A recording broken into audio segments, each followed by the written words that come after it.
Welcome into part one of the 2016-17 men's basketball season preview, in with Coach Josh Schertz.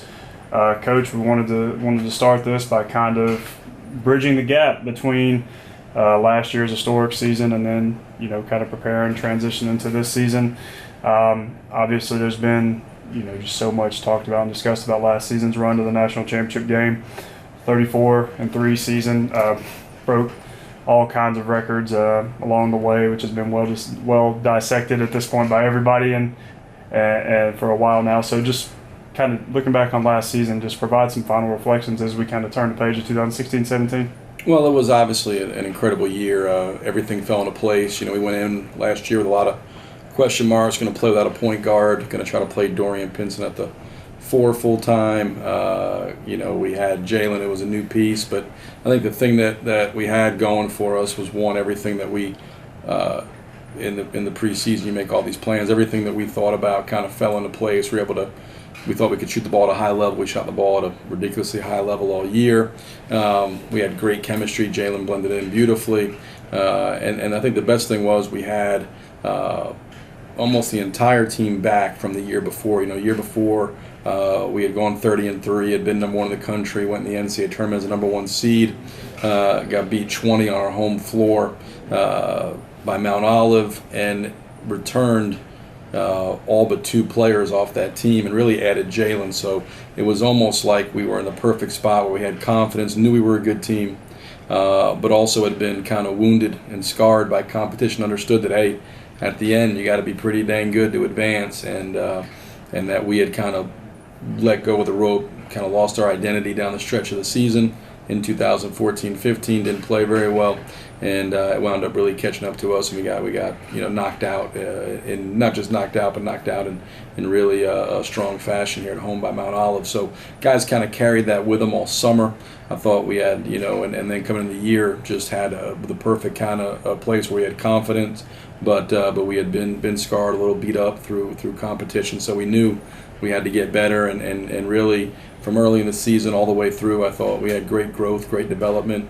And then what made it even better, it's always good. You're never going to have, it's never not going to be fun going 34-3, but what made it really a blast was that group of guys and how well they got along, how well everybody understood and embraced their roles, how much fun they had game to game, and the bigger the stage, it seemed like the more they enjoyed it and were inspired by it, and it really brought out the best in that group. So all across the board, it was an incredibly fun year, from the winning to being able to go to practice with those guys, the personalities, a lot of stuff away from the court, and then obviously, like I said, when the biggest challenges really brought out the best in that group. So couldn't have been much better, except for the last game, different outcome. But outside of that, it was about as much fun as you could have as a coach, and I'm sure the players on the team from last year feel the same way. Now making that transition to this season, that being able to play that deep, being the last team to play, one of the 2 last teams to play in the season, what made that team so successful, and then what can the guys that were involved with last year's team, whether it be watching it from the sidelines as a redshirt or whether they were heavily involved, and then even for you, what can you and the guys as a whole take into this season to really move going forward? Well, I think you always take the experiences, and hopefully you get we understand one, how difficult it is to advance, how good the teams were as we got in the tournament, not just here in our regional, but as we got to Frisco, and how good Barry was, and how good West Liberty was, and how good Augustana was.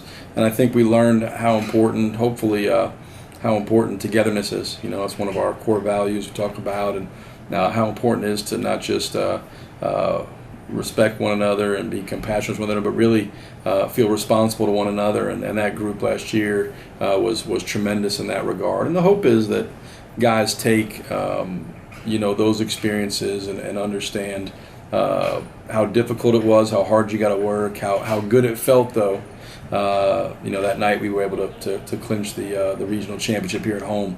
The night the West Liberty game was an incredible night, and when you invest and sacrifice and lay it all on the line, and you're able to get it done, what an incredible feeling of joy that is. Really not much in life like it. And so that the work and the price you got to pay day to day to accomplish that is worth it, or it can be worth it. I hope they take that into this season, but we have so many new guys that it's hard to translate much of what happened, just because the three starters are back, and certainly you can make cases for Trayvon and for Scoot. But outside of those five guys that, in terms of that played significant minutes or were redshirt guys that'll play, it's really a completely new group, which hopefully will, in a good way, if you're looking at it from a positive standpoint, will inject some hunger and maybe some energy into a group that, hey, these guys, most of these guys have never won anything. So it's almost a whole entire group, and the core group has to kind of show the way and be leaders, and it'll be a change for them, because really, Jarrell and Jalen and some of those guys were kind of the guys that got a lot of the attention in pub, and now guys like Luquan, who's been there and been a main guy for the last few years, but Dorian, Emmanuel particularly, have to kind of step into much different roles than they have in the past 2 years. Well, now let's kind of talk about how the makeup might change and shift. We're doing more roster previews in parts 2 and 3, but last year's team was singular, and it's once in a generation shooting team. Obliterated the program record for three-pointers made. But now Jarrell Simmons, Jalen Steele, and even Curtis Webb and Tim Pierce, all guys who could knock down three-pointers, are gone. So how does that kind of shift the chessboard with those four guys gone, particularly Jarrell and Jalen, in terms of how you guys are going to play? Well, it's going to be different. I think every year you tweak and adjust, because you got to look at who you have back, who you have coming in, and then you're trying to figure out a way that you can play that takes advantage of whatever strengths you have, and try to minimize your weaknesses. And certainly our strengths will be a little bit different in terms of we're not going to shoot the ball as well as we did last year. We don't have as much perimeter shooting. We may be better at getting downhill, better at getting fouled, better at getting the ball to the rim than we were, although Jarrell was incredible at that. But we'll have more guys capable of doing that. I think always that's kind of incumbent upon us as coaches to look at the roster and then again try to figure out, okay, how can we play that best takes advantage of the strengths that we have. And so we'll have to be different. We're not going to be able to we probably, I'm be almost 100% sure will not make over 11 threes a game and shoot 44.6% from three. But I do think we can be good. It'll just be different, and we've had that case here over the years. We've had to be different every year because the personnel generally changes, and what our personnel was in 2014-15 was much different when you took out Lorenzo, KP, and subbed in Jalen and Emmanuel for what was good for the roster in 15-16. Now you take those guys out and you put in some different guys, and now what we have to do is a little bit different. So we got to figure out, again, kind of the best way to play to maximize our strengths, minimize our weaknesses, and then we'll be also maybe a little bit more of a hybrid team where you got certainly the ability to play fives together, whether that's Emmanuel Terry and Chris Perry or Nixon Blanc in there, who's a five with one of those two guys. So there'll be times where we probably play with two fives as well, and we'll have to be a little bit of a hybrid in terms of how we go about it and how we go about in terms of putting a product on the floor that we think gives us a chance to be successful. And it's almost like things have kind of come, from watching you guys practice and seeing how the roster shakes up, it's almost like things have come back to where maybe the first few years of your tenure here where forwards and even in the center position was more prominent, played a more prominent role. The last 2 years we've seen it kind of shift to the guards, but now the area of depth really seems to be that forward and center kind of spot.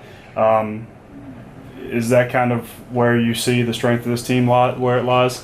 Yeah, it's probably balanced, maybe more than it's been in the past. Like where the last 2 years probably has been much more the backcourt than previously when Vinny was here and DeMario and Dez and those guys. It was much more the front court. I think there's balance. A lot of it depends on how a guy like Chris Perry comes along and Nixon Blanc and some guys in terms of how much we'll play through the fives. Obviously, Emmanuel's a guy that can score the ball, and he showed last year at the NCAA tournament. How well he played the last 4 or 5 games. He was a guy that really kind of, I think, broke out. And he's had a really good preseason. We expect him to have a terrific year for us. But I think it'll be balanced. You got guys back there in the backcourt like a Luquan Choice, but outside of him, it's really a brand new slate. Trayvon Shaw is transferring from Brevard, and then we can play different ways. Back there we can play Dorian back at a guard. We can slide him up with a 4, which I'm sure he'll play, on the, both spots. I'm sure he'll play some as a guard and some as a 4 like he did last year for us. Cornelius Taylor, Rudy Bibb, Boyd, Deshaun Patterson, Hunter Spall. We got a lot of guys we can throw in back there, but it's unproven. Right now it's a deal where really outside of the 3 starters that are returning, there's nobody that's proven themselves has played considerable minutes for us, and so it's really just trying to figure out early as we kind of grow and develop, who kind of steps up, who is ready to play, and then maybe a little bit of a hodgepodge early. We may play inside some, maybe more based on who we're playing, or certainly how guys are playing. If our guards are developing quicker than the Chris Perrys and Nixon Blancs and those guys, Paul Woodson's, then we go with the guards. If we're playing and the bigs seem to be coming along, then you can certainly play inside. We're having to play differently than we did last year. Certainly more of an emphasis on throwing the ball inside and playing inside out, because I think that's ultimately we got to get some post touches there and get the ball inside to some of these big guys and give ourselves a little bit more. Anytime you get the ball to paint, whether it's off the dribble or off the pass, that's ideal, and how we want to play basketball. And I think we can have a pretty nice balance of those two things with this team. Well, and then defensively, we know that defense and defensive rebounding are key to everything that you do, and really important to you. Last year's team was pretty solid, led the conference in field goal percentage defense, 28th in the nation, and that was with really, experienced guys in Jalen Still and Jarrell Simmons who weren't necessarily great on the ball defenders. But now you bring back, like you had said, some inexperienced, unproven guys. How do the schematics are obviously the same, the principles are the same, but kind of how does that shift your defense with a new group? Well, it's got to be better. We've talked all preseason. Our margin's not as big as it was last year. We're not going to, there was times last year where we go make, 15, 16, 17, 18 threes a game. It happened, quite often. That's going to be an anomaly if it happens at all this year. So, we're not going to average 96 a game, so those things are not in place. So now it becomes, we got to be really a blue-collar team. We got to be a team that hangs their hat on defense and rebounding. We got to be a team that, competes like crazy. And that's got to kind of be our calling card with this group. We have to be really sound on the defensive end. We got to be really sound on the defensive rebounding side of things. We've got to take care of the ball.